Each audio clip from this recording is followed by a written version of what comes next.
Welcome to our channel TG TV వార్తా కథనాలపై విశ్లేషణ కార్యక్రమం మార్నింగ్ న్యూస్ కు స్వాగతం. నేను మీ జైలి సత్య. ముందుగా రాష్ట్రంలో జరుగుతున్న రాజకీయ పరిణామాలను కనుక పరిశీలించినట్లయితే ఈ నెల 26వ తేదీ నుండి మరి కొత్తగా సంక్షేమ పథకాలు అమలు చేయడానికి ఏదైతే రైతు భరోసా, అదేవిధంగా ఇందిరమ్మ ఇండ్లు, దాంతో పాటు ఏదైతే మరి రైతు కూలీలకు కూడా ఆత్మీయ భరోసా పేరుతోటి వాళ్ళ లబ్ధిదారుల ఎంపిక కార్యక్రమంలో భాగంగా ఏర్పాటు చేస్తున్న గ్రామ సభలు సంగ్రామ సభలుగా మారుతా ఉన్నాయి. పూర్తి స్థాయిలో ఎక్కడికక్కడ ముందే లబ్ధిదారుల లిస్టును తయారు చేసి కేవలం కంటి తుడుపు చర్యగా ఏర్పాటు చేస్తున్న గ్రామ సభలకు మరి తీవ్రంగా ఆగ్రహ జ్వాలలు వెలువడుతున్నాయి. ఒకవైపు 6 గ్యారెంటీల అమలు గురించి అయితేంది, మరోవైపు ఏదైతే మరి ఇక్కడ రైతులకు అదేవిధంగా నిరుద్యోగులకు మరి ఇక్కడ వాళ్ళను మోసం చేసిన ప్రక్రియ మీద అధికారులు ఎక్కడికక్కడ నిలదీస్తూ ఉంటే, మరోవైపు మంత్రులు మాత్రం ఏ కార్యక్రమంలో పాల్గొనకుండా మరి ఇక్కడ ఇతర రాష్ట్రాలకు, విదేశాలకు వాళ్ళ విహారయాత్రలు కొనసాగిస్తా ఉన్నారు. ప్రజాభిప్రాయం మాత్రం మరి ఇక్కడ పూర్తిగా ప్రజల ఆగ్రహం వెల్లుముకుతోంది. మరి గ్రామానికి సంబంధించి 10 నుంచి 15 మంది మనకి మించి ఇందిరమ్మ ఇండ్ల లబ్ధిదారు లేకపోవడం, అదేవిధంగా రేషన్ కార్డుల ప్రక్రియను చూసుకున్నట్టయితే అతి నిరుపేదలకు రేషన్ కార్డులు అందడం లేదు. మరోవైపు మరి ఇక్కడ ఏదైతే 10ల సంఖ్యలో ఎకరాలు ఉన్న వాళ్ళకు కూడా రేషన్ కార్డుల జారీ ప్రక్రియ జరుగుతూ ఉన్నదంటే మరి కాంగ్రెస్ నాయకులు బాహాటంగా ఏదైతే చెప్తా ఉన్నారో, కాంగ్రెస్ కార్యకర్తలు, కాంగ్రెస్ నాయకులు ఎంపిక చేసిన వారికే సంక్షేమ పథకాలు అమలు చేస్తామని చెప్పి దాంతో ప్రజల నుంచి తీవ్ర వ్యతిరేకత వ్యక్తమవుతున్నది. వార్తా కథనాలను కనుక పరిశీలించినట్లయితే ముందుగా నమస్తే తెలంగాణ దినపత్రికలో సంగ్రామ సభలు, సర్కారుపై తిరగబడుతున్న పల్లెలు, ఏ గ్రామంలో చూసినా నిరసనలు, నిలదీతలు, రాష్ట్ర వ్యాప్తంగా 2వ రోజు ఉద్రిక్త వాతావరణం, కాంగ్రెస్ గ్యారంటీల గారడిపై అంతా గరంగరం, అనర్హులతో నిండిన జాబితాలను చించేస్తున్న జనం, ఖమ్మం జిల్లాలో గ్రామసభ టెంటు కూల్చిన ప్రజలు, కూసుమంచి మండలంలో అధికారుల నిర్బంధం, పలు చోట్ల ఇండ్ల ఆర్జీలకు 500 చొప్పున వసూలు, ఇల్లు రాలేదని టవర్ ఎక్కిన పారిశుద్ధ కార్మికులు, ప్రశ్నిస్తున్న ప్రజలు, తలలు పట్టుకుంటున్న అధికారులు సమాధానం చెప్పలేక మధ్యలోనే సభల ముగింపు. మరి ఏదైతే ప్రభుత్వం అస్తవ్యస్త నిర్ణయాలతోటి 6 గ్యారెంటీలు అమలు చేయక లబ్ధిదారుల ఎంపికకు సంబంధించి అధికారులను గ్రామ సభలకు పంపి లిస్టులు మాత్రం ఎమ్మెల్యేల చేతుల్లో పెట్టి మరి ఇక్కడ గ్రామ సభలకు అదేవిధంగా లబ్ధిదారుల ఎంపికకు సంబంధం లేకుండా కేవలం ప్రజలను మభ్యపెట్టే కార్యక్రమంలో భాగంగా ఏర్పాటు చేస్తున్న గ్రామ సభలకు మరి తీవ్ర ఆగ్రహం వ్యక్తం చేస్తున్నారు. ఆ గ్రామ సభలపై ప్రజలు ఎక్కడికక్కడ నిరసనలు వ్యక్తం చేస్తా ఉన్నారు. ఒకవైపు మరి ఇదే అదనుగా దళారులు మరి ఒక్కొక్కరి దగ్గర 500 రూపాయల చొప్పున వసూలు చేస్తా ఉన్నారు. మరోవైపు మరి ఊరికి 10 మంది కూడా అర్హులు గాని ప్రక్రియకు 500 నుంచి 1000 మంది మరి ఇక్కడ దరఖాస్తు చేసుకుంటున్న ప్రక్రియలో జిరాక్స్ కోసమే కేవలం ఒక్కో జిరాక్స్ కు 10 రూపాయలు అంటే మరి వాళ్ళకి సంబంధించిన జిరాక్స్లను అందించడానికి ఒక్కో వ్యక్తి 100 రూపాయల వరకు వృధాగా ఖర్చు చేయాల్సిన దుస్థితి ఏర్పడతా ఉన్నది. ఇదంతా ఇక్కడ జరుగుతూ ఉంటే మరి ఇక్కడ కాంగ్రెస్ మంత్రులు మాత్రం వేడుక చూస్తూ, మరోవైపు ముఖ్యమంత్రి పెట్టుబడుల తీసుకురావడే నెపంతో మరి ఇక్కడ ఆయన దావోస్ పర్యటనలో ఆయన చేస్తున్న మరి విహారయాత్రల పట్ల కూడా ప్రజలు తీవ్ర ఆగ్రహం వ్యక్తం చేస్తున్న పరిస్థితిని మనం ఇక్కడ ప్రధానంగా గమనించాలి. దరఖాస్తులు ఎన్నిసార్లు ఇవ్వాలి, రేషన్ కార్డులకు ఇచ్చిన అప్లికేషన్లు ఏమైనా, దరఖాస్తు పెట్టినప్పుడల్లా ప్రజలపై ఆర్థిక భారం, రుణమాఫీపై శ్వేతపత్రం విడుదల చేయాలి, రైతులు ఆత్మహత్యలు చేసుకుంటే ప్రభుత్వానికి చీమకుట్టైనా లేదా, గ్రామ సభలకు ముఖ్యమంత్రి రావాలి, ఎగవేతలు, కోతలు, మోసం, రేవంత్ నైజం, ఇల్లు కూల్చుడే తప్ప ఒక్కటి కట్టలేదు, సిద్దిపేట జిల్లా గాడిచర్ల గ్రామ సభలో మాజీ మంత్రి హరీష్ రావు అని చెప్పి మరి ఇక్కడ ప్రతిపక్షంగా, బాధ్యతాయుతమైన ప్రతిపక్షంగా మరి ఇక్కడ సిద్దిపేటలో పాల్గొన్నారు. నిన్నటి రోజున మాజీ మంత్రి హరీష్ రావు గ్రామ సభలో పాల్గొని అధికారుల ఎంపిక తీరు, లబ్ధిదారుల ఎంపిక తీరును పరిశీలించిండు. ఈ విధంగా మరి ఇక్కడ పూర్తి స్థాయిలో అర్హులైన వాళ్ళందరికీ కూడా ఇందిరమ్మ ఇల్లు ఇస్తామని, అదేవిధంగా ఆత్మీయ భరోసా పేరుతోటి అర్హులందరికీ ఇస్తామని చెప్పి ఇప్పుడు తూతూ మంత్రంగా మరి ఇక్కడ ఏదైతే గ్రామ సభలు నిర్వహిస్తున్నారో మరి ఇక్కడ ప్రజలలో, క్షేత్రస్థాయిలో ప్రజల అభిప్రాయం ఏ విధంగా ఉన్నదో తెలుసుకోవాలంటే రేవంత్ రెడ్డి ఖచ్చితంగా గ్రామ సభల్లో పాల్గొనాలని చెప్పి కూడా ఆయన సవాల్ చేసిన పరిస్థితిని మనం ఇక్కడ ప్రధానంగా గమనించాలి. ఇక మంత్రుల నిలదీత, ముప్పు సమస్యపై ఉత్తమ్ పొన్నంను నిలదీసిన నారాయణపూర్ మహిళలు, కరీంనగర్ పర్యటనలో చేదు అనుభవం, నారాయణపేటలో బస్సు ఆపట్లేదని మంత్రి దామోదరకు మహిళల మొర. ఎక్కడ మంత్రులు పర్యటన చేసినా కూడా గ్రామ సభల సందర్భంగా ఖచ్చితంగా మరి వాళ్ళ సమస్యలను నిలదీయడానికే ఇప్పుడు ప్రజలు మొగ్గు చూపుతా ఉన్నారు. ఇప్పటి వరకు మరి సుమారు 15 నెలల కాలం వేడి చేసిండ్రు ప్రభుత్వం. ఏదైతే మరి ఇక్కడ వాళ్ళకి హామీలు ఇచ్చిందో 6 గ్యారెంటీలు అమలు చేస్తామని చెప్పి 100 రోజుల్లోనే 6 గ్యారెంటీలు అమలు చేస్తామని చెప్పి 15 నెలలు పూర్తిగా వస్తున్నా ఇప్పటి వరకు 6 గ్యారెంటీల మీద అమలుకు మొగ్గు చూపకలేదు సరికదా. ఇందిరమ్మ ఇళ్ల పేరుతోటి ఇప్పుడు అనర్హులను జాబితాలో ఎంపిక చేయడం, అర్హులకు జాబితాలో చోటు చేసుకోకపోవడాన్ని బట్టి మరి వాళ్ళందరూ కూడా తీవ్రంగా మరి తిరగబడుతున్న పరిస్థితిని కూడా మనం ఇక్కడ ప్రధానంగా గమనించాలి. ఎమ్మెల్యేల అడ్డగింత, గ్రామ సభల్లో నిరసన సెగలు, రుణమాఫీపై నర్సంపేట ఎమ్మెల్యేను ప్రశ్నించిన రైతు దొంతి చిందులు, అన్యాయం జరిగిందని కారేపల్లిలో కాంగ్రెస్ నేతలు కొట్టిన నిరుపేద అనంతరంలో ఎమ్మెల్యే కుంభం అనిల్ కుమార్ ను తరిమిన జనం అని చెప్పి మరి ఇక్కడ గ్రామ సభలో చూసుకున్నట్టయితే అధికార పార్టీ నాయకులు కార్యకర్తలే కాదు ఎమ్మెల్యేలు వచ్చినా కూడా ప్రజలు తిరగబడుతున్న పరిస్థితి. మరి ఎక్కడా కూడా అర్హులకు చోటు చేసుకోవడం లేదు, అర్హులకు జాబితాలో చోటు లభించడం లేదు. కేవలం కాంగ్రెస్ నాయకులు, కాంగ్రెస్ కార్యకర్తలు లేదంటే కాంగ్రెస్ నాయకులు సిఫారసు చేసిన వారిని మాత్రమే లబ్ధిదారులుగా ఎంపిక చేసి పూర్తిగా లబ్ధిదారుల ఎంపిక ప్రక్రియనేమో ఎమ్మెల్యేల చేతిలో పెట్టి మరి అధికారులను గ్రామ సభలకు పంపడం, మరి ఇది ఏ రకమైన చర్య అని చెప్పి కూడా మరి ఇక్కడ ప్రభుత్వ చర్యలు ప్రశ్నిస్తున్న పరిస్థితిని కూడా మనం ఇక్కడ ప్రధానంగా గమనించాలి. ఇక రైతు ఆత్మహత్యలన్నీ సర్కారు హత్యలే, అన్నదాత క్షేమం కోసం అధ్యయన కమిటీ కేటీఆర్. సర్కార్ అనాలోచిత నిర్ణయాలతోనే సంక్షోభం, అధ్యయన కమిటీ వెనుక రాజకీయం లేదు. రేపటి నుంచి రాష్ట్రం అంతా కమిటీ పర్యటన. ఉమ్మడి ఆదిలాబాద్ జిల్లా నుంచే ప్రారంభం. ఏడాదిలో ఏం జరిగింది, ఏం చేస్తే బాగుంటుందో రైతులను అడిగి సమస్యలు తెలుసుకుంటాం. రైతుల్లో భరోసా నింపేందుకు ప్రయత్నిస్తాం. నివేదికను కేసీఆర్ తో పాటు ప్రభుత్వానికి ఇస్తాం. బీఆర్ఎస్ వర్కింగ్ ప్రెసిడెంట్ కేటీఆర్ వెల్లడి. నిరంజన్ రెడ్డి నివాసంలో కమిటీ తొలిపేటి అని చెప్పి మరి ఇక్కడ సగటున తెలంగాణలో రోజుకొక ఆత్మహత్య చోటు చేసుకుంటా ఉన్నది. రైతులకు సంబంధించి రైతు ఆత్మహత్యలు, మరి రైతు ఆత్మహత్యలు అన్ని కూడా ఖచ్చితంగా ప్రభుత్వ హత్యలే. ఏదైతే ప్రజలకు హామీ ఇచ్చిందో మరి ఇక్కడ ఏదైతే పెట్టుబడి సాయం, ఆ పెట్టుబడి సాయానికి సంబంధించి ఆల్రెడీ ఖరీఫ్లో ఎగవేసిండ్రు, 15,000 ఇస్తా అని దాన్ని 12,000కు కుదించిండ్రు. అది కూడా ఇప్పటి వరకు అతిగతి లేదు. దాంతో పాటు రుణమాఫీ, మరి అర్హులైన రైతులందరికీ కూడా రుణమాఫీ చేస్తా అని చెప్పి ఆ రుణమాఫీని సగం మంది రైతులకు కూడా రుణమాఫీ చేయకుండా చేతులెత్తేసిన ప్రభుత్వం ఇటు బోనస్ను బోగస్ చేసింది. మరోవైపు నాణ్యమైన విత్తనాలు లేక, నాణ్యమైన కరెంటు లేక, సకాలంలో ఎరువులు అందక రైతులు నానా ఇబ్బందులు పడుతూ తెచ్చిన అప్పులు తీర్చలేక బ్యాంకుల్లోనే పురుగుల మందు దాగి ఆత్మహత్యలకు పాల్పడుతున్న ప్రభుత్వం ఇంకా మొద్దు నిద్ర వేయడం లేదని దీనికి సంబంధించి బీఆర్ఎస్ మరి ఇక్కడ ఒక అధ్యయన కమిటీ వేసింది. అధ్యయన కమిటీ పూర్తి స్థాయిలో రాష్ట్రం అంతా తిరిగి రైతులకు సంబంధించిన సమస్యలు ఏమున్నాయి, వాటికి పరిష్కారం మార్గం ఎలా అని చెప్పి దానికి సంబంధించిన పూర్తిగా నివేదికను అంతా కూడా ఇటు ప్రభుత్వానికి, అదేవిధంగా ఏదైతే పార్టీ అధినేత కేసీఆర్ కూడా నివేదిక అందిస్తామని, ఇది పార్టీ రాజకీయం చేయడం కోసం కాదు, రైతులను ఆదుకోవడం కోసమే మేము కమిటీ చేసినామని చెప్పి కూడా నిన్నటి రోజున మరి కేటీఆర్ వెల్లడించిన అంశాన్ని మనం ఇక్కడ ప్రధానంగా గమనించాలి. శ్రీశైలం ఆశలు ఆవిరి, కృష్ణా జలాలపై మేల్కొన్న సర్కార్. ఏపీకి అనుకూలంగా ఆపరేషన్ ప్రోటోకాల్. శ్రీశైలం MDDL 854 గా నిర్ణయించేందుకు పొరుగు రాష్ట్రం పావులు. ఏడాది పొడవునా పోతిరెడ్డిపాడు జలాల కోసమేనంటున్న నిపుణులు అని చెప్పి మరి ఇక్కడ ఒకవైపు గోదావరి జలాలు దోసుకుపోతా ఉన్నారు, మరోవైపు ఇక్కడ కృష్ణా జలాలు దోసుకుపోతా ఉన్నారు. ఇప్పటికే మరి ఇక్కడ ఏదైతే రేవంత్ రెడ్డి ప్రభుత్వం వచ్చిన మరి నెల రోజుల్లోనే కృష్ణా ప్రాజెక్టులన్నింటి కూడా KRMB ప్రాజెక్టుకు అప్పగించడం జరిగింది. మరి ఇక్కడ వైపు చూసుకున్నట్టయితే ఇక్కడ ప్రాణహిత నదిని పూర్తి స్థాయిలో మరి ప్రతి బొట్టును కూడా కిందికి వదలడం మూలంగా వాళ్ళేమో మరి బనకచెర్ల దగ్గర ప్రాజెక్టు నిర్మించుకొని పూర్తి ప్రాణహిత నది నీటిని వాడుకోవాలనుకుంటే ఇక్కడ కేవలం కేసీఆర్ ఆనవాళ్లు తొలగించే ప్రక్రియలో భాగంగా బీఆర్ఎస్ మీద బురద జల్లే కార్యక్రమంలో భాగంగా మేడిగడ్డలో ఒక్క పిల్లర్ ఉంగితే దాన్ని మరమ్మత్తు చేయకుండా పూర్తి స్థాయిలో ప్రాణహిత నది నీటినన్నింటిని కూడా దిగువకు వదిలిపెడుతూ ఇటు రైతుల పంట పొలాలను పరంగా పెట్టిన రేవంత్ సర్కార్ మరి ఇక్కడ బొట్టును ఒడిసి పట్టుకొని రైతులకు సాగునీటి కోసం, తాగునీటి కోసం వాడుకోవాల్సి ఉండగా కేవలం మూసి ప్రక్షాళన కోసం 1,50,000 కోట్లు పెట్టి దాన్ని సుందరీకరిస్తా అని తిరుగుతా ఉన్నాడు. కానీ కాళేశ్వరం ప్రాజెక్టును మాత్రం మరి విచారణ పేరుతోటి 15 నెలలుగా ఇంకా కూడా మరి దాన్ని కాలం వెల్లడిస్తున్న పరిస్థితిని మనం ఇక్కడ ప్రధానంగా గమనించాలి. ఇక తెలంగాణ రైతుల కోసమే కాళేశ్వరం, దశాబ్దాల సాగునీటి డిమాండ్లను తీర్చడమే లక్ష్యం. తుమ్మిడిహెడ్డి వద్ద నీటి లభ్యత లేకపోవడంతో పాటు అంతర్రాష్ట్ర వివాదాల నేపథ్యంలో ప్రాజెక్టు రీడిజైన్. మంత్రివర్గ ఉపసంఘంపై సిఫారసుల మేరకు నిర్మాణం. కాళేశ్వరం ప్రాజెక్టును తప్పక పునరుద్ధరించాల్సిందే. జలవనరుల అభివృద్ధి సంస్థ మాజీ చైర్మన్ వి ప్రకాష్.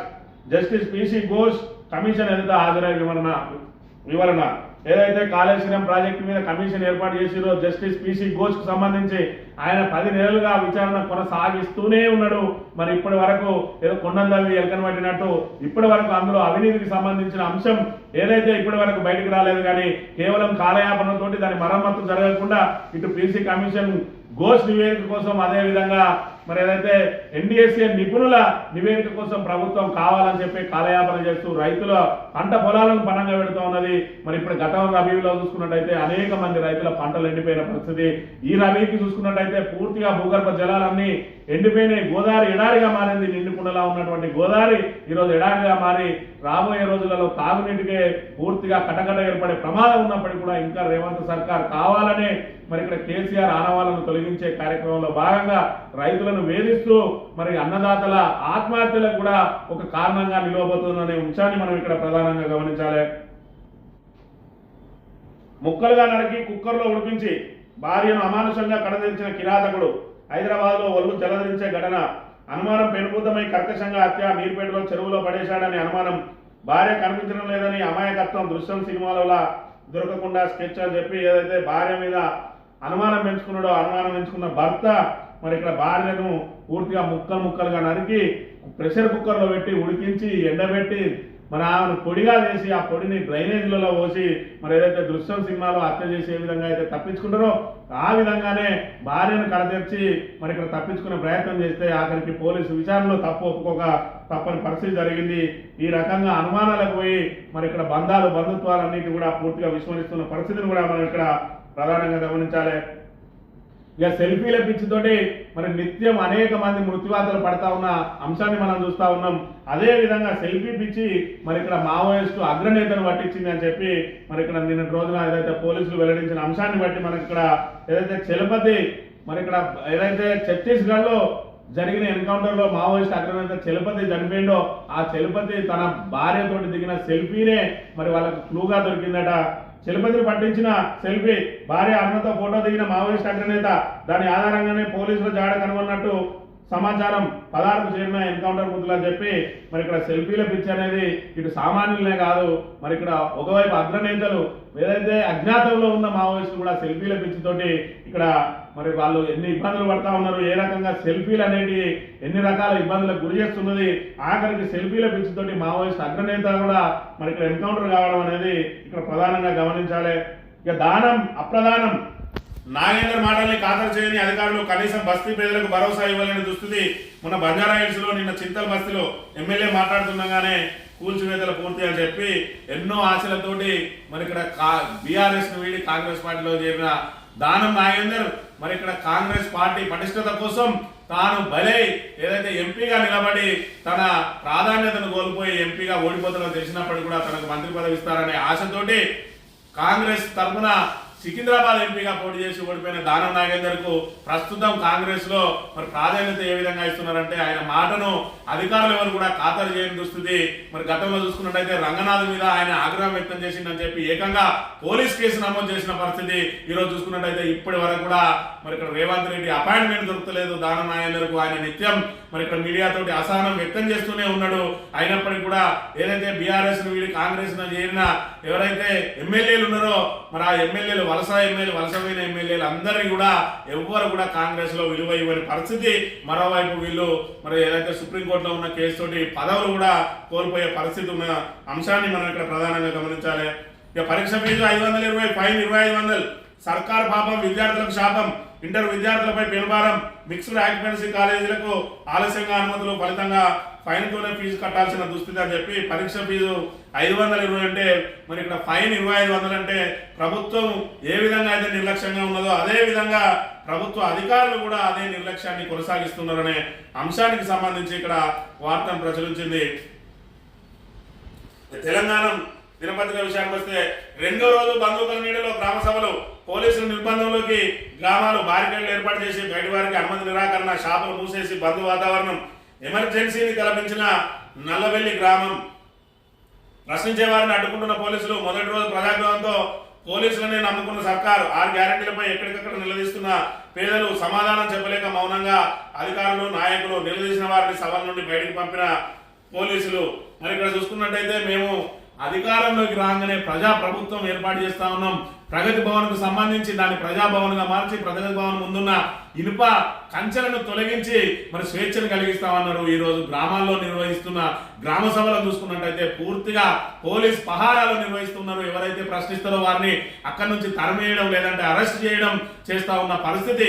ఒకవైపు 6 గ్యారెంటీలు అమలు కాక మరోవైపు ఇక్కడ ఎంపిక చేస్తున్న లబ్ధిదారుల జాబితాలో తమకు అన్ని రకాల అర్హతలు ఉన్నా కూడా తమ పేరు అందులో చోటు చేసుకోకుండా కేవలం కాంగ్రెస్ పార్టీ నాయకులు, కార్యకర్తలు వాళ్ళు సూచించిన వాళ్ళకి తప్ప మిగతా ఎవరు కూడా లబ్ధిదారుల ఎంపిక కాకపోవడంతో ప్రజలు ప్రజలు మరి తీవ్రంగా తిరగబడుతున్న పరిస్థితి.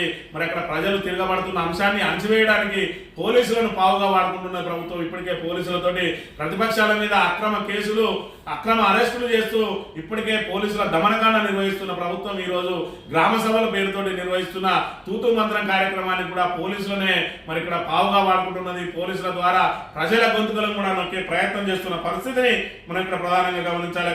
కాంగ్రెస్ అంటేనే మోసం, ఇది రైతు వ్యతిరేక ప్రభుత్వం. రుణమాఫీ బోనస్ భరోసాతో డోగా 17,500 కోట్ల భరోసా ఎగ్గొట్టింది. మాజీ మంత్రి మరి జగదీష్ రెడ్డి ఆరోపణ అని చెప్పి కాంగ్రెస్ అంటేనే మోసం అని చెప్పి రుణమాఫీ బోనస్ భరోసా అన్నిటి కూడా దోకా ఇచ్చిందని చెప్పి ఇక్కడ చెప్తున్న పరిస్థితిని మనం ఇక్కడ ప్రధానంగా గమనించాలి. ఒకవైపు నిత్యం గ్రామ సభల్లో మరి ఇక్కడ అలజడులు, ఒకవైపు టెంట్లు కూల్చివేతలు, ఒకవైపు మరి ఇక్కడ లబ్ధిదారులందరూ కూడా తిరగబడుతున్న పరిస్థితి. తమకు జాబితాలో ఎందుకు చోటు చేసుకోలేదని తిరగబడుతున్న నేపథ్యంలో గ్రామ సభలు ప్రశాంతంగా జరిగినాయని చెప్పి నిన్నటి రోజున మరి ఇక్కడ మంత్రి పంచాయతీరాజ్ శాఖ మంత్రి సీతక్క మరి ఇక్కడ స్టేట్మెంట్ ఇవ్వడం పూర్తిగా ఆశ్చర్యంగా ఉన్నది. ప్రజలు ఎవరు ఆందోళన చేయలేదు, లబ్ధిదారులను గుర్తిస్తుంటే ఆందోళనలు అక్కడక్కడ బీఆర్ఎస్ వాళ్ళే లొల్లి చేస్తున్నారు. గతంలో ఎమ్మెల్యే చెప్పిన వారికి పథకాలు 10 ఏళ్ల తర్వాత జరుగుతున్న గ్రామ సభలు మీడియాతో చిట్ చాట్ లో మంత్రి సీతక్క అని చెప్పి మరి మీడియాతో చిట్ చాట్ కంటే సీతక్క మరి పూర్తిగా గ్రామ సభల్లో పాల్గొన్నట్టయితే అక్కడ బీఆర్ఎస్ వాళ్ళు గొడవ చేస్తారా, లేదంటే మరి లబ్ధిదారులు ఎవరికైతే గ్రామ సభల పేరుతోటి మరి ఇక్కడ గ్రామ సభల ద్వారా పారదర్శకంగా ఎంపిక చేస్తున్నాం అని చెప్తూ ఇటు కాంగ్రెస్ పార్టీ కార్యకర్తల చేతిలో, నాయకుల చేతిలో వాళ్ళు ఒకవైపు బాహాటంగానే స్టేట్మెంట్ ఇస్తా ఉన్నారు. కాంగ్రెస్ కార్యకర్తలు చెప్పిన వాళ్ళకే, కాంగ్రెస్ కార్యకర్తలకే మరి ఇక్కడ ఖచ్చితంగా సంక్షేమ పథకాలు అందుతాయని చెప్పి వాళ్ళ ఎమ్మెల్యేలే బాహాటంగా స్టేట్మెంట్ ఇస్తా ఉంటే, లబ్ధిదారులు తిరగబడతా ఉంటే ఇంకా గ్రామ సభలు ప్రశాంతంగా జరిగినాయి అని చెప్పి ఏసీ రూమ్లలో కూర్చొని స్టేట్మెంట్ ఇస్తా ఉన్నది. మరి నిత్యం ప్రజల మధ్య తిరుగుతున్నా అని చెప్పి సోషల్ మీడియా ద్వారా ప్రచారం చేసుకున్న సీతక్క అధికారంలోకి రాగానే మరి ఇక్కడ ప్రజలను మాత్రం పట్టించుకోవడం మానేసిందనే అంశాన్ని మనం ఇక్కడ చూడవచ్చు.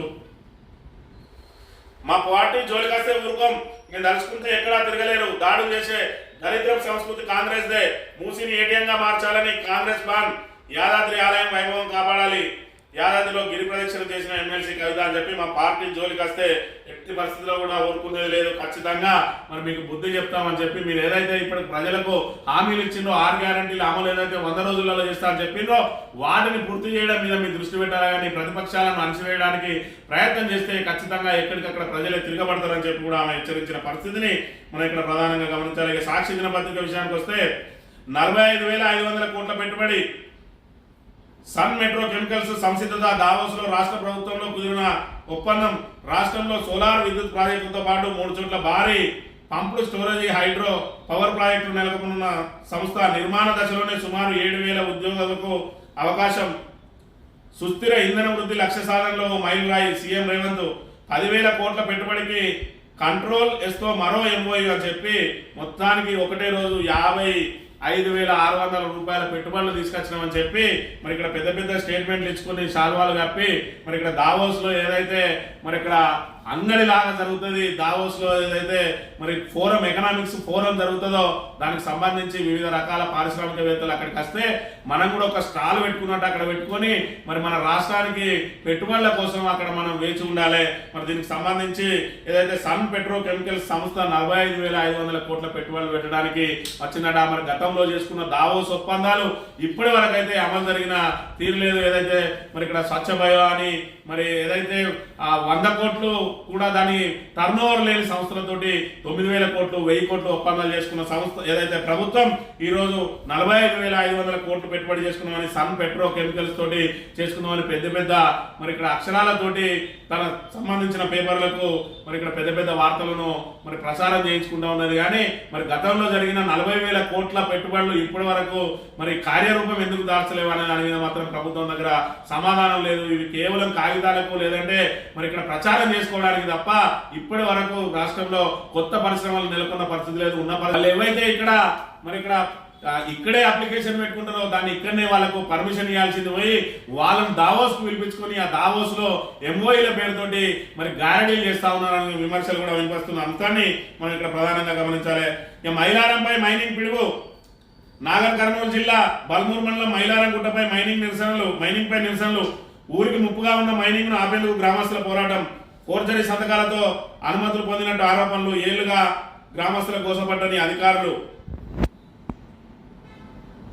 చుట్టూ నల్లమల అటవీ ప్రాంతం కొండలు గుట్టల నడుమ పచ్చని పొలాలతో అలరాడుతున్న ఆ ఊరికి గనులు శాపంగా పరిణమించాయి. గ్రామానికి ఆనుకునే ఉన్న గుట్టపై క్వార్ట్జ్ కోసం సాగుతున్న మైనింగ్ తవ్వకాలు ఏకంగా ఊరిని ఉనికి లేకుండా చేస్తాయని గ్రామస్తులు ఆందోళన చెందుతున్నారు. బ్లాస్టింగ్లతో ఇల్లు గ్రామానికి ముప్పు ఉందని మైనింగ్ అనుమతులు రద్దు చేయాలని డిమాండ్ చేస్తూ గ్రామస్తులంతా పోరాటానికి దిగుతా ఉన్నారని చెప్పి మరి ఇప్పటి వరకు ఏదైతే మేము నల్లమల అడవి నుంచి వచ్చిన నేను అడవి బిడ్డను నల్లమల నుంచి ఒక్కొక్కరిని తొక్కుకుంటూ వచ్చి నేను ఈరోజు సీఎం అయినా అని చెప్పుకునే రేవంత్ రెడ్డి తన సొంత జిల్లాకు సంబంధించిన ఈ మైలారం గ్రామస్తులు ఏదైతే మరి ఇబ్బందులు పడతా ఉన్నారో ఆ మైనింగ్ ద్వారా మా ఊరే తుడిచిపెట్టుకుపోతా అని ఉన్నానని చెప్పి ఏదైతే విజ్ఞప్తులు చేస్తున్నారో వాళ్ళ విజ్ఞప్తిని మాత్రం ఇప్పటి వరకు పట్టించుకున్న పాపాన పోలేదు. మరి నల్లమల అటవీ ప్రాంతంలో ఈ రకంగా మైనింగ్ జరిగినట్టయితే పారిశ్రామిక ఏదైతే మరి ఇక్కడ పర్యావరణానికి ఎంత పెద్ద ఎత్తున ఇబ్బందులు జరుగుతాయనే అంశాన్ని కూడా పరిగణలోకి తీసుకుండా మరి దాన్ని చూసి చూడనట్టు వదిలేయడంతో ఈ రోజు ఆ మైనింగ్ భూతం ఆ గ్రామాన్ని పూర్తిగా కబలించి వేసే అవకాశం ఉన్నది. ఖచ్చితంగా మా గ్రామాన్ని మేము కాపాడుకుంటాం, అవసరమైతే ఆమరణ నిరాహార దీక్షలు చేస్తామని కూడా గ్రామస్తులు హెచ్చరిస్తున్న పరిస్థితిని మనం ఇక్కడ ప్రధానంగా గమనించాలి. ఇక టీపీసీసీ సెర్చ్ ఆపరేషన్ అధికార పార్టీ పదవులకు సమర్థుల కోసం అన్వేషణ 70 వరకు నామినేటెడ్ పోస్టులు ఖాళీ. పీసీసీ కీలక పదవులు 100 మంది నేతలు అవసరం. సామాజిక ప్రాంతీయ సమీకరణల ఆధారంగా కసరత్తు ఈ నెలాఖరు నాటికి భర్తీ చేయాలని ఏఐసీసీ ఆదేశం అని చెప్పి మరి 70 వరకు ఏదైతే 70 వరకు నామినేటెడ్ పోస్టులు ఖాళీగా ఉన్నాయట. అదేవిధంగా పార్టీకి సంబంధించి 100 పోస్టులు ఖాళీగా ఉన్నాయి. రాష్ట్ర స్థాయి పోస్టులు మరి ఇక్కడ ఏదైతే వాటిని పూర్తి స్థాయిలో నింపండి అని చెప్పి ఏఐసీసీ ఆదేశాలు ఇస్తాను. మరి ఇక్కడ ఏదైతే ఆశావాహులు ఎదురు చూస్తా ఉన్నారో కొంతమంది మాకు రాష్ట్ర స్థాయిలో మరి చైర్మన్ పదవి వస్తుందని చెప్పి ముందే పెద్ద పెద్ద బండ్లు కొనుక్కొని పెట్టుకున్న వాళ్ళు మరి ఇప్పుడు ఈ 70లో కనుక వాళ్ళకు స్థానం రాకపోతే ఇక వాళ్ళ బండి అమ్ముకొని మళ్ళీ పాత బండి ఏదైతే మళ్ళీ చిన్న బండి కొనుక్కోవాల్సిన మరి దుస్థితి ఏర్పడుతుంది. మరి ఇప్పటికైనా వాళ్ళు మరి ఇక్కడ ఈ 70 పదవులు పూర్తి కాకముందే ఇప్పుడన్నా తొందరపడాలి. ఇప్పటికే 70 ఖాళీగా పెట్టుకొని తిరుగుతా ఉన్నది. ఒకవైపు ఏదైతే 6 మంత్రి పదవులు ఉన్నాయి వారి మంత్రివర్గ విస్తరణ చేయకుండా 15 నెలల నుంచి వేచి చూస్తా ఉన్నారు. ఎవరికి మంత్రి పదవి ఇస్తే మిగతా ఎవరు గొడవలు పడి పార్టీ నుంచి వెళ్ళిపోతారో పార్టీ చీలిపోద్దో అని మరి 70 మందిలో కూడా ఎవరికి ఇస్తే మిగతా వాళ్ళు ఎవరు పార్టీ నుంచి బయటపడతారో అని చెప్పి ఆయా నియోజకవర్గాల ఎమ్మెల్యేలు లేదంటే సంబంధిత మంత్రులు ఇబ్బందులు పడతా ఉన్నారు.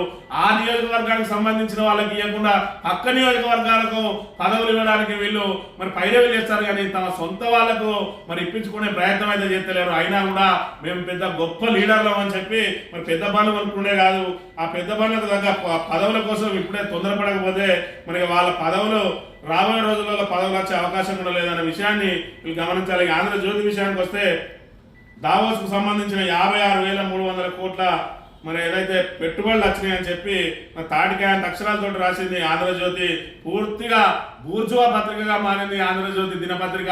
మరి ఇక్కడ ఏదైతే నిత్యం మరి ఇక్కడ ఏదైతే ప్రజలు ఇబ్బందులు పడతా ఉన్నారో 6 గ్యారెంటీలు అమలు కాక 420 హామీలు అమలు చేయక ఒకవైపు రైతులు మరోవైపు విద్యార్థులు మరోవైపు ఉద్యోగులు మరోవైపు నిరుద్యోగులు వాళ్ళ ఆందోళనలు ఎవ్వి కూడా ఇక్కడ మొదటి పేజీలో మరి అవి కనబడవు. పూర్తిగా ప్రభుత్వానికి బాగా ఉదయ పత్రికగా మారింది ఆంధ్రజ్యోతి అనే విషయాన్ని మనం ఇక్కడ ప్రధానంగా గమనించాలి.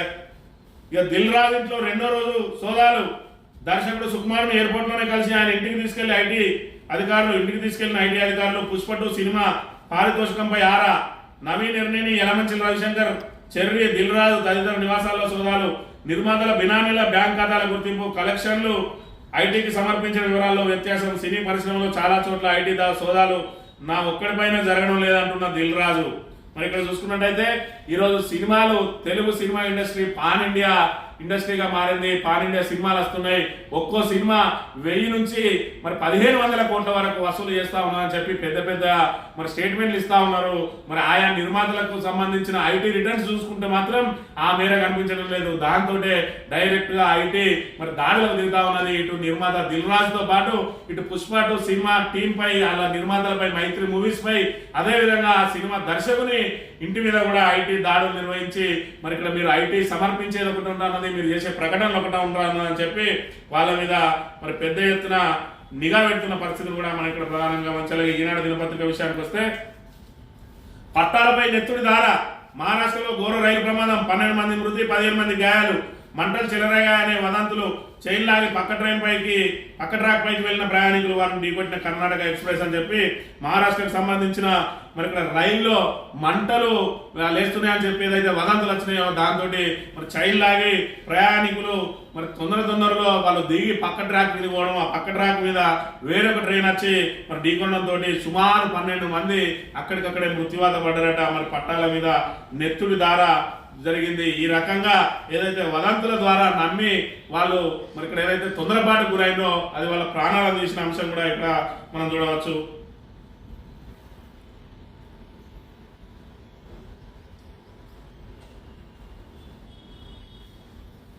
పంటల బీమా అమలుకు ముందుకొచ్చిన ఏఐసి నిపుణులతో అధ్యయనానికి సర్కారు నిర్ణయం. రాష్ట్రంలో వచ్చే వానాకాలం నుంచి ప్రారంభించనున్న పంటల బీమా పథకాన్ని అమలు చేసేందుకు భారతీయ వ్యవసాయ బీమా సంస్థ ముందుకొచ్చింది. ప్రైవేట్ బీమా సంస్థల కంటే లాభదాయకంగా రైతులకు మేలు కలిగేలా ప్రభుత్వానికి జవాబుదారీగా ఈ పథకాన్ని నిర్వహిస్తామని కేంద్ర ప్రభుత్వ సంస్థ ఏఐసి ప్రతిపాదించింది. ఇప్పటికే బీమా పథకంపై అమలుపై కసరత్తు చేపట్టిన రాష్ట్ర ప్రభుత్వం ఏఐసి ప్రతిపాదనపై నిపుణులతో అధ్యయనం చేయించాలని నిర్ణయించిందని చెప్పి పంటల బీమా పథకం ఏదైతే రాబోయే మరి ఇక్కడ వానాకాలం సీజన్ ఖరీఫ్ సీజన్ నుంచి అమలు చేయబోయే పంటల బీమా పథకాన్ని ప్రభుత్వ రంగ సంస్థనే మేము అమలు చేస్తామని ముందుకు వచ్చిందట. మరొక వైపు నేను పంటల బీమా అమలు చేస్తాం, రైతులకు అండదండలు ఇస్తామంటున్న ప్రభుత్వం ఇప్పటి వరకు మరి ఏదైతే ఇప్పుడు రైతు భరోసాకు సంబంధించి విధి విధానాలు కానీ దానికి సంబంధించి మరి సాగు చేసే భూములు అన్నింటికి ఇస్తారా, లేదంటే దానికి ఏమైనా కటా పెడతారా, లేదంటే ఆ ఇల్లే ఒక గ్రామాన్ని యూనిట్గా తీసుకుంటారా, లేకపోతే ఒక హౌస్ని యూనిట్గా తీసుకుంటారా, ఎంతమందికి ఇస్తారు, ఎవరెవరికి ఇస్తారు, అధికారులకు అదేవిధంగా ఐటీ చెల్లింపు ఇస్తారా అనేది ఇప్పటి వరకు ఎలాంటి దాని మీద నిర్ణయం తీసుకోలేదు. మరోవైపు సర్వే అని చెప్పారు, ఆ సర్వే కూడా పూర్తి స్థాయిలో జరిగిన పరిస్థితి లేదు. 26వ తేదీ నుంచి ఇస్తామంటున్న ఇందిరమ్మ ఇండ్ల జాబితాలో ఎవరు కూడా అర్హులకు ఇందిరమ్మ ఇల్లు వచ్చే పరిస్థితి లేదు. మరోవైపు ఆత్మీయ భరోసా అని చెప్పి రైతు కూలీలు ఎవరైతే ఉన్నారో మరి ఒక్కో గ్రామంలో 300 నుంచి 400 మంది మరి ఇక్కడ ఉపాధి కూలీలు ఉన్నారు. కానీ 10 నుంచి 15 మంది మాత్రమే ఆత్మీయ భరోసాకు మరి ఎంపిక అవుతా ఉన్నారంటే వీళ్ళు ఏ రకంగా కేవలం స్థానిక సంస్థలలో మరి ఇక్కడ గట్టెక్కేందుకు మేము ఆల్రెడీ పథకాన్ని అమలు చేస్తున్నాం అని చెప్పి చెప్పుకునే కార్యక్రమమే తప్ప పూర్తి స్థాయిలో వీళ్ళకు సంక్షేమ పథకాలు అమలు చేయడంలో చిత్తశుద్ధి లేదనే విషయాన్ని ఇక్కడ మనం ప్రధానంగా గమనించాలి. ఇప్పుడు జరిగే గ్రామ సభలన్నీ కూడా మరి ఇక్కడ ఏదైతే బోగస్ సభలే, బూటకపు సభలే. ఈ సభల ద్వారా ఏ ఒక్క లబ్ధిదారుని కూడా ఎంపిక చేసే పరిస్థితి లేదు. కేవలం ప్రజలను మభ్యపెట్టి గ్రామ సభల ద్వారా మాత్రమే లబ్ధిదారులను ఎంపిక చేసినామని చెప్పి చెప్పుకునే కార్యక్రమంలో భాగంగా ఈరోజు గ్రామ సభలు ఏర్పాటు చేస్తున్నారు. అంతేగాని పూర్తిగా లబ్ధిదారుల లిస్టు మాత్రం ఆయా ఎమ్మెల్యేలు లేదంటే కాంగ్రెస్ పార్టీ ఇన్ఛార్జీల సమక్షంలోనే జరుగుతూ ఉన్నది. ఇందులో అధికారుల ప్రమేయమే లేదు. కేవలం అధికారులు మరి గ్రామ సభకు వచ్చి గ్రామ సభ నిర్వహించినమా అంటే నిర్వహించినమని చెప్పడం తప్ప దాని ద్వారా ఏ ఒక్క లబ్ధిదారుని కూడా ఎంపిక చేయడం లేదు. ఆగ్రహం పూర్తిగా మరి ఇక్కడ అధికారుల మీద, దాని లబ్ధి మాత్రం ఇక్కడ కాంగ్రెస్ నాయకుల కన్నా చందంగా మారింది. ఈ రోజు చూసుకున్నట్టయితే పూర్తిగా ప్రజలను నట్టేట ముంచిన కాంగ్రెస్ ఈ రోజు ఏదైతే గ్రామ సభల పేరుతో కూడా మరి ఇక్కడ ప్రజలను మోసం చేస్తా ఉన్నది. ప్రజలందరూ కూడా దీన్ని గమనించాలి. అందుకే స్థానిక సంస్థల ఎన్నికల్లో ఖచ్చితంగా కాంగ్రెస్ కు డిపాజిట్ రాకుండా వాళ్ళకు బుద్ధి చెప్పినప్పుడే సంక్షేమ పథకాలన్నీ కూడా పారదర్శకంగా అమలవుతాయని చెప్పి కోరుతూ ఇది ఈ రోజు మార్నింగ్ న్యూస్. తిరిగి రేపు వెళ్దాం. Thank you very much.